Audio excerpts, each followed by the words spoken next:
Three bits of breaking news today, team. One, here in the UK, it's currently like 30 degrees. For the Americans, again, you're gonna be like, whoa, that's cold.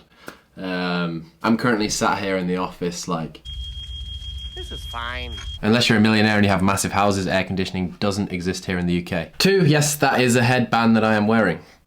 But three, the biggest bit of news is that CrossFit now has been sold. Greg Glassman is completing a deal within the next month. Crazy.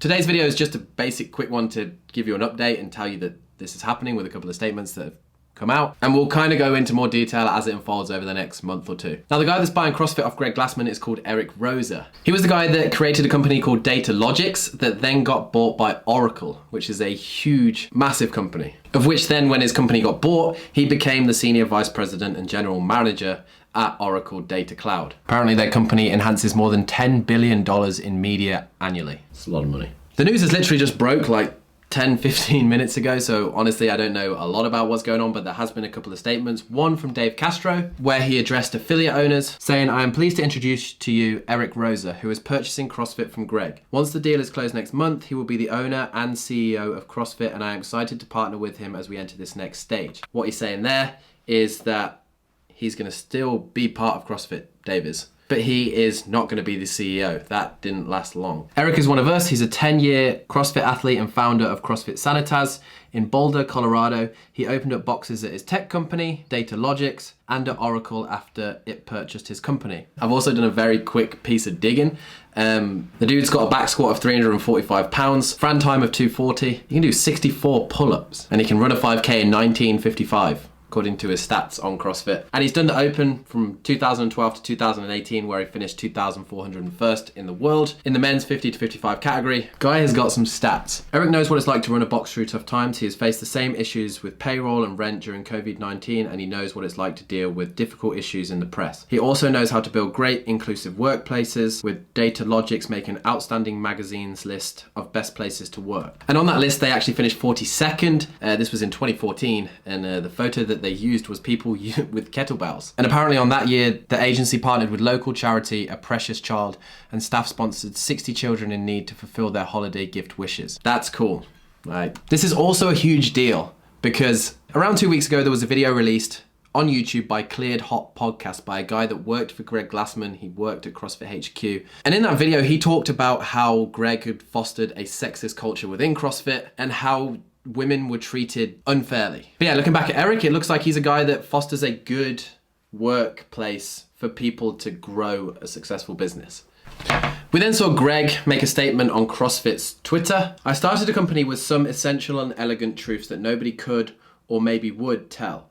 It resulted in the fastest growing chain in world history. It did so well and became so popular that it has become a thing far larger than I could have hoped. The world has changed, but the magnificent human machine, the proven benefits of CrossFit, and its market opportunity remain unchanged. It is time for the founder to bid adios and find other creative outlets. I have complete faith in Erik Roza, owner of CrossFit Sanitaz, that he can shepherd CrossFit Inc. effectively into the new world." It's funny how he says the new world. I guess kind of, yeah, this world is... Think about it. We had Nokia 2210s or 6510s or whatever it was.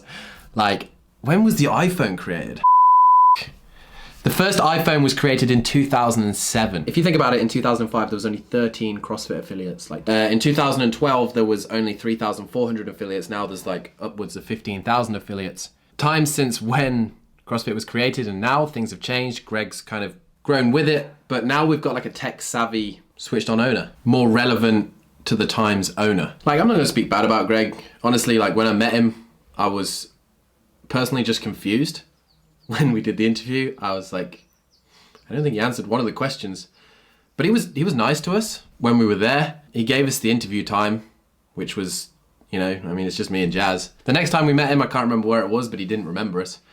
Not surprised. You know what I honestly believe that's going to drive CrossFit forward now is that there is belief back in the games. Like Greg, his sole focus was on like Coca-Cola and health and building the health side of the business, getting people in it. Whereas he openly spoke about it on the interview that we did. He hates seeing thruster races. The games don't interest him. Not something that he really cared about. It was the sideshow that then grew to be this huge business that didn't really make any money. But I think, talking for myself and talking from a lot of other people out there, the games is like the Premier League to little kids or to grown adults. It's like the NFL. It's the inspiration that gets a lot of people into doing something that they want to do. You know, if the documentaries, The Fittest on Earth, the streamed game footage that people can watch. I wouldn't want to know how many affiliates, how many athletes, how many people that got into the sport of CrossFit and then ultimately it changed their health. And then obviously we've heard from Erik Roza himself. He said, "Dear CrossFit community, since I discovered CrossFit 10 years ago, it has changed my life and I'm deeply honored to have the opportunity to lead CrossFit through its next chapter as CEO and owner following the closing next month. As a box owner and athlete, I've experienced CrossFit's transformative power and the shared bond it creates between people of different races, gender, ages, ethnicities, incomes, educations, and physical abilities.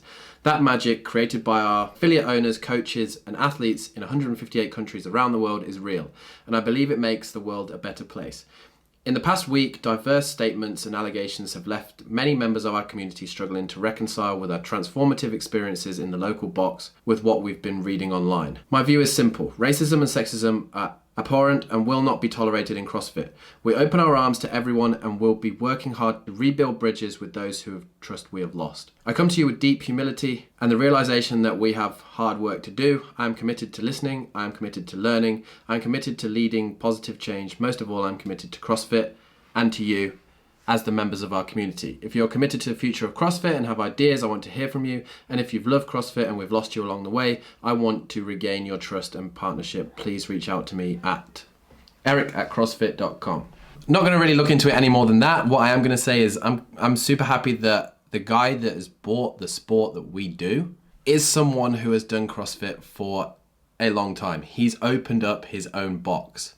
It's going to be interesting to see what happens when he steps in and where he goes from here. Will he follow something like Chris Spieler's model when he got the affiliate panel together of 10-year plus community leaders, of which in that interview, Rich said it can't be one person calling all the shots.